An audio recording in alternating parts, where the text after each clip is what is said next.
নমস্কার, আপনারা দেখছেন পিবি নিউজ। আপনাদের সাথে আমি অবন্তিকা। নজর রাখবো এই মুহূর্তের খবরের দিকে। আন্তঃরাজ্য নারী পাচারকারী চক্রের সঙ্গে জড়িত দুই ব্যক্তিকে গ্রেপ্তার করল পূর্ব বর্ধমান জেলা পুলিশ। অভিযুক্তদের বুধবার সঙ্গে নিয়ে সাংবাদিক বৈঠক করলেন জেলা পুলিশ সুপারের দফতরে অতিরিক্ত পুলিশ সুপার অর্ক ব্যানার্জি। মঙ্গলবার রাতে তাদের গ্রেপ্তার করা হয়েছে। গলসি থানা এলাকা থেকে এক নাবালিকাকে রাজস্থানে পাচার করে দেওয়ার ঘটনায় এই ব্যক্তিরা জড়িত বলে জানতে পেরেছে পুলিশ। জানা গিয়েছে 2024 সালের নভেম্বর মাসে পূর্ব বর্ধমানের গলসি থানা এলাকা থেকে এক নাবালিকার নিখোঁজ হয়ে যাওয়ার অভিযোগ মেলে। গত ডিসেম্বর মাসে জেলা পুলিশ রাজস্থানের একটি জায়গা থেকে ওই নাবালিকাকে উদ্ধার করে।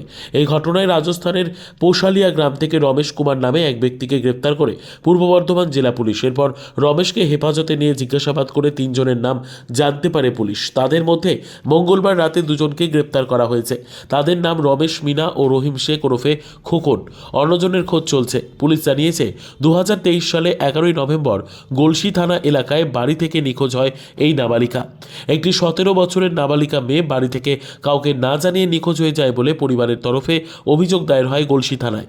এরপর তদন্ত শুরু করে পুলিশ। 2024 সালের 4 ডিসেম্বর তারিখে জেলা পুলিশ সুপারের নির্দেশে রাজস্থানের উদ্দেশ্যে পূর্ব বর্ধমানের পুলিশ টিম রওনা দেন।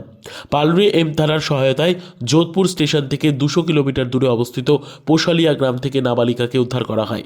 রাজস্থান থেকে গ্রেপ্তার রমেশ কুমারকে মোটা টাকার বিনিময়ে ওই নাবালিকাকে হস্তান্তর করে রমেশ মিনা ও খোকন।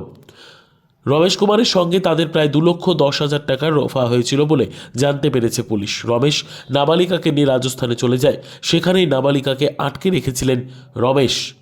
রমেশকে জিজ্ঞাসাবাদ করে বর্ধমানের মেমারির বাসিন্দা রমেশ মিনা, রহিম শেখ ও জগদীশ নামে 3 জনের নাম জানতে পারে পুলিশ। এরপর থেকেই তাদের ধরতে ফাঁদ পাতে পুলিশ। মঙ্গলবার রাতে বর্ধমান স্টেশন এলাকা থেকে রহিম শেখ ওরফে খোকনকে গ্রেপ্তার করা হয়। অন্যদিকে মেমারি থেকে গ্রেপ্তার করা হয় রমেশ মিনাকে। এদের বুধবার বর্ধমান আদালতে পেশ করা হয়। আদালত ধৃতদের 5 দিনের পুলিশ হেফাজতের নির্দেশ দিয়েছে বলে জানা গিয়েছে। 2023 সালের অক্টোবর মাসে গলসি থানায় একটা অভিযোগ আসে যে একজন মা আমাদের কাছে কমপ্লেন করেন যে ওনার মেয়েকে কিডন্যাপ করা হয় এবং ওনার মেয়েকে পাওয়া যায়নি। তো এই কেস রেজিস্টার হওয়ার পর আমরা সমস্ত রকম যা ফর্মালিটিস আছে সেগুলো মেনটেন করি এবং ইনভেস্টিগেশন স্টার্ট করি। বর্ধমান জেলা পুলিশের একটা টিম রাজস্থানের দিকে রওনা দেয়। রাজস্থানের সিরোহির ওখান থেকে পোশালিয়া বলে একটা জায়গা আছে, সেখান থেকে আমরা এই নাবালিকা মেয়েটিকে উদ্ধার করি। পরবর্তীকালে আমরা এদেরকে নিয়ে আসি এবং বর্ধমান কোর্টের কাছে আমরা এদেরকে পেশ করি। মেয়েটির স্টেটমেন্ট জবানবন্দি নেওয়া হয় এবং আসামিকে জিজ্ঞাসাবাদ করা হয় রমেশ কুমারকে, এবং ওখান থেকে জানা যায় যে এই রমেশ কুমার রমেশ মিনা এবং জগদীশ বলে দুজনের কাছ থেকে এদেরকে 2,10,000 টাকায় এই মেয়েটিকে কিনেছিল এবং কিনে নিজের কাছে দীর্ঘ এই সময় আটকে রেখেছিল। আজকে বর্ধমান থানায় বর্ধমান কোর্টের কাছে আজকে এদেরকে হাজির করা হয়েছে। আজকে এই 2 আসামিকেই আমাদের বর্ধমান কোর্টে পেশ করা হয়েছে এবং আমরা 5 দিনের পিসি রিমান্ড অলরেডি পেয়েছি। তো এটা একটা আমরা যেটা পেয়েছিলাম ইনভেস্টিগেশন করতে করতে, যেটা একটা আন্তঃরাজ্য একটা মানব পাচার চক্র যেটা কাজ করছিল, এবং আমরা এই র্যাকেটের যে মেন মাথাগুলো আছে তাদেরকে আমরা অলরেডি ধরতে সমর্থ হয়েছি। অতিরিক্ত পুলিশ সুপার অর্ক বন্দ্যোপাধ্যায় জানান, প্রাথমিকভাবে রমেশ মিনা ও রহিম শেখ এই ঘটনার মূল চক্রী বলে মনে করা হচ্ছে। আন্তঃরাজ্য নারী পাচারের সঙ্গে যুক্ত রয়েছে ধৃতরা। আরও একজনের